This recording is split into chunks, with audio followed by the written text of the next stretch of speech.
Hey, it's Lopez from 8th Continent Soymilk here. So I am continuing on my 8th Continent Soymilk Taste of Life tour. I am bringing the craziest things that you can find on the road, and I am bringing them to you. So hopefully you can take a tour of your own and get a taste of life.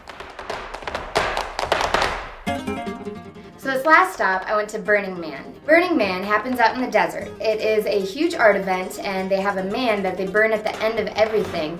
And it is supposed to be an act and a community of self-reliance, radical self-reliance, and radical self-expression. So the story goes about the history of Burning Man. Some people agree, some people disagree, that there was a man and his wife left him for another lover. He was so angry about it, he constructed this man, went out to a beach, and burnt him. And he did it every year on the anniversary of when his wife left him. So now it's supposed to symbolize everybody putting all their negativity and all the bad things that had happened to them in the prior year into the man and burning it and kind of releasing it and letting it go. So some of the few essential items that some people didn't bring because they thought they were optional, and it turns out they are most certainly not, are, for one, glow sticks, glow necklaces, headlights. When you're out in the middle of the desert and there's no street lamps, people can't see you, and tons of people use their bikes to get around. So the last thing you want is to get, run down when you're on the way to the restroom. Even if you have sunglasses, bring goggles. The sandstorms out there are wicked. Whenever the wind picks up, it can get into your eyes and get into your nose, which is why you also either bring a bandana that you keep damp or one of the painter masks.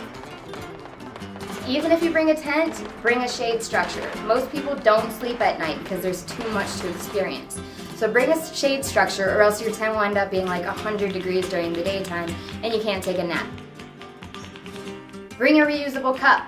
Get a plastic cup and make sure it has a little handle on it. You can clip it to your belt, because at the playa, people hand out drinks, food, everything. And bring a playa gift. Lots of people hand out things. I actually received a very cool bracelet made out of an Australian coin. I don't know if you can see it, but a woman gave me a bracelet to remember her. It says Burning Man 09, and it has a little Burning Man symbol on the side. I gave out bubbles, which ended up giving me a playa name as Bubbles. And playa names are also important. You don't create your own playa name, you get named a playa name. They're kind of like nicknames, but they only exist in the desert. Check it out, it's awesome. Follow along with me on my journeys. It's facebook.com/8thlopez. We're also giving away great prizes like $100 gas cards every 2 weeks, so you can take a tour of your own. This is Lopez from 8th Continent Soymilk. Next stop is Fiesta Mexicana.